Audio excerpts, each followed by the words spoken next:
राजपथ पर संघर्ष करो। मैं दीवारें, इमारतें या बड़े बंगले या हवेली से नहीं कह रहा हूं, बस मैं ये कह रहा हूं कि मुझे बसा लीजिए, अपने दिलों में रख लीजिएगा। मुझे अपना छोटा सा घर दे देना, मैं यहीं बसना चाहता हूं, मुझे बसा लीजिए। और मैं वादा करता हूं कि अगर इस मालिक ने चाहा तो मैं आपके बीच में आपकी समस्याओं के लिए लड़ूंगा। मेरे भाई यहां पर बहुत मजबूत लोग हैं, मैं इनके साथ में कंधे से कंधा मिलाकर हम मिलजुल कर उस लड़ाई को जीतेंगे। वो सोचते होंगे कि यहां पर रेल की पटरियां नहीं दी, वो सोचते होंगे कि यहां पर मेट्रो नहीं दिया। एक बार हम सबको इकट्ठा हो जाने दो तो फिर माशाअल्लाह कुछ करके ही दिखाएंगे। आने दो और अच्छा करेंगे। करने की कुव्वत भी है और करने का इरादा भी है। हम कमजोर लोगों में से नहीं है। जो लोग नेक होते हैं वो कमजोर नहीं होते, वो शायद कम बोलते हैं, जो जब बोलते हैं तो हिला देते हैं। आओ, मैं आपको जज्बाती करके ज्यादा वोट नहीं कहना चाहता। कुछ लोग चाहते हैं कि मैं आपको जज्बाती करूं, लेकिन नहीं, मैं फिर कहूंगा जज्बाती नहीं। शऊर से काम लेना, मोहब्बत से काम लेना, मगर अपनी उंगली को मजबूत करके रखना और अपना जहां बटन दबाना है बस वही दबाना, वही दबाना और वही दबाना।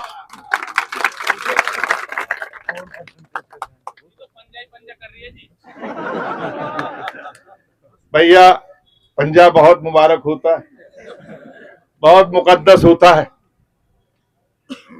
है या नहीं होता? हर जगह ये पंजा मुकद्दस है, मुबारक है। बस इस पंजे का ख्याल रखना, धर्म कोई भी हो, मजहब कोई भी हो, पंजा हमेशा आपके सिर पर रहता है। दुआओं में याद रखना। और बस यही कहूंगा कि आने वाले कल में, ये कल हम सबका हो, इसकी कोशिश करना। बिरयानी उस दिन कम खाना रात को,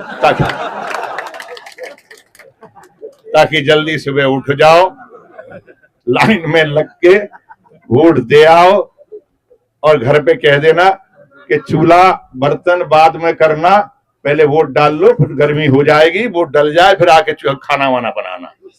और सुबह सुबह थोड़ा सा भाई, थोड़ा नाश्ता वाश्ता बाद में कर लेना।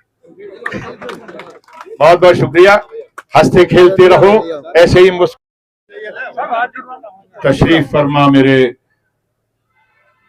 बुजुर्ग हजरात, नौजवान साथियों, मेरी माताओं, बहनों, खवातीनों, हजरात, और इस प्रोग्राम के रूहे रवां हमारे लीडर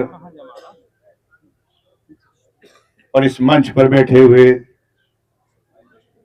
तमाम कांग्रेस पार्टी और इंडिया अलायंस के अहदेदार, सबसे पहले शुरुआत करता हूं जो मेरे भाई भी हैं। अगर ये कह सकूं तो मैं भी इनका बड़ा भाई हूं।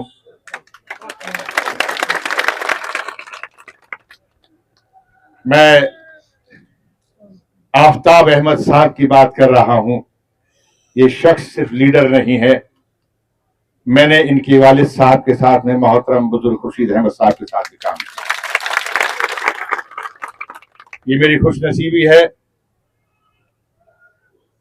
कि मैं उनके शाने बशाने चला हूं, उनके कंधे से कंधा मिलाकर चला हूं। हमारे यहां इस मंच पर तशरीफ फरमा हाजी सईदा साहब, हमारे नेता, नौजवान साथी, जिनके चेहरे को देख के ही ऐसी रौनक नजर आती है कि काश बस मौका लग जाए तो सरकार जो है वहां से पकड़कर खींच लाए। ललित नागर, मेरे बहुत सारे बुजुर्ग हजरात यहाँ पर बैठे हैं, सारी सरदारी बैठी है, सरपंच हैं, प्रधान हैं। मैं आपके बीच में इल्तिजा करने के लिए आया। मैं ये जुर्रत नहीं कर सकता कि मैं जीत तो जाऊंगा, आप दे देंगे तो अच्छा है, नहीं तो मैं चुनाव तो जीत ही जाऊंगा।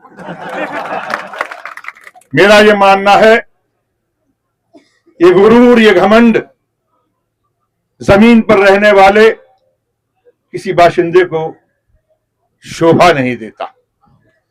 इज्जत और जिल्लत देना तो उस परवरदिगार का काम है। कब वो छीन ले, कब वो दे दे। लेकिन लोग जो अपने आप को ये समझते हैं कि हम बदल सकते हैं, तो वो जानते नहीं है ये सांझी विरासत का, ये सांझी विरासत की ये वो जमीन है जो आज से नहीं, जो 500 साल पहले से ये साबित कर चुकी है कि हिंदुस्तान की जमीन को, हिंदुस्तान में बसने वाले लोगों को वो सीने से लगाते हैं। ये शहीद हसन मेवाती की जमीन है, ये आप उनका विरासत है, उनके विरसा हैं आप। मैं आज के बीच में आया हूं, कोई नहीं कह सकता कि ये मुसलमानों की जमीन है या हिंदुओं की जमीन है। ये जमीन, यहां पे रहने वाले पंडित जी हिंदू भी, वो भी मेवाती कहलाएंगे और मुसलमान भी मेवाती कहलाएंगे। यहां कोई ये नहीं कहता कि मैं कौन हूं, मेवात में रहने वाला कहता है कि मैं मेवाती हूं। और ये वो कौम है, ये वो जज्बा है कि आज जिस पर पार्लियामेंट की जमीन, पार्लियामेंट की बिल्डिंग बनी है, वो रायसीना, जिसको रोड बोलते हैं, जिसको रायसीना पहाड़ बोलते हैं, उस पे कब्जा मेवातियों का था।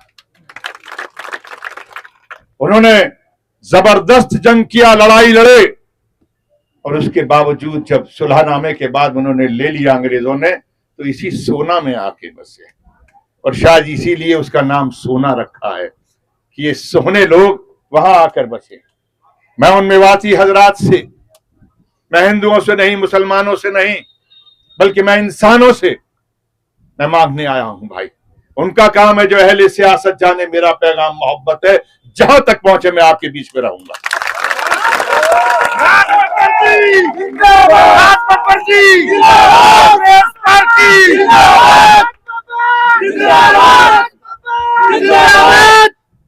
जीत और हार मेरे हाथ में नहीं है।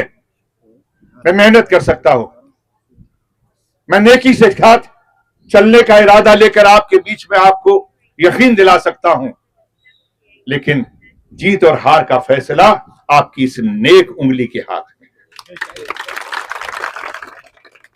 ये जब उठती है तो कोई भी धर्म के लोग रहने वाले क्यों ना हो, पंडित जी भी अगर कहेंगे तो ईश्वर का नाम लेंगे तो यही उंगली उठाएंगे। ईसाई भी जो अपने धर्म को याद करेगा तो इसी उंगली से यहां से ऐसे करके ऐसे करेगा। और जैन धर्म के लोग भी कहेंगे तो इसी उंगली को, एक ओंकारा को उठाएंगे। सिख भी उठाएगा तो कहेगा एक ओंकार सतनाम श्री वाहिगुरु। और जब आप लोग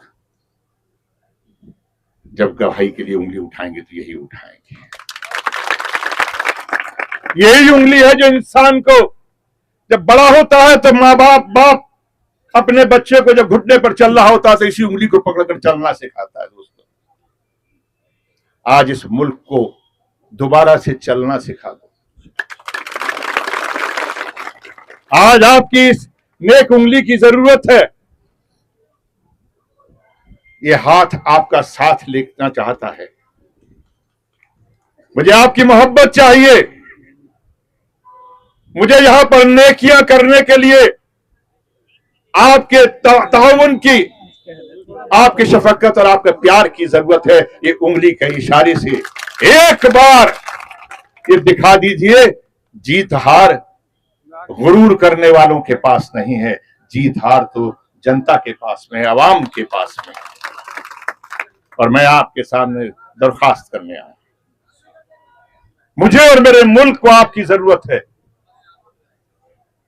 जिस मुल्क को यहां पर गासेड़ा गांव से आते हुए जब मैं आ रहा था तो गांधी जी की मूर्ति थी,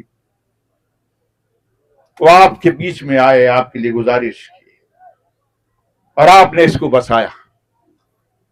मेवात को बदलने नहीं दिया और आप यहां पर बसे। जब गांधी के कहने पर आप बसे हैं तो मुझे भी यहां बसा लो, बस मैं यही आपसे दरख्वास्त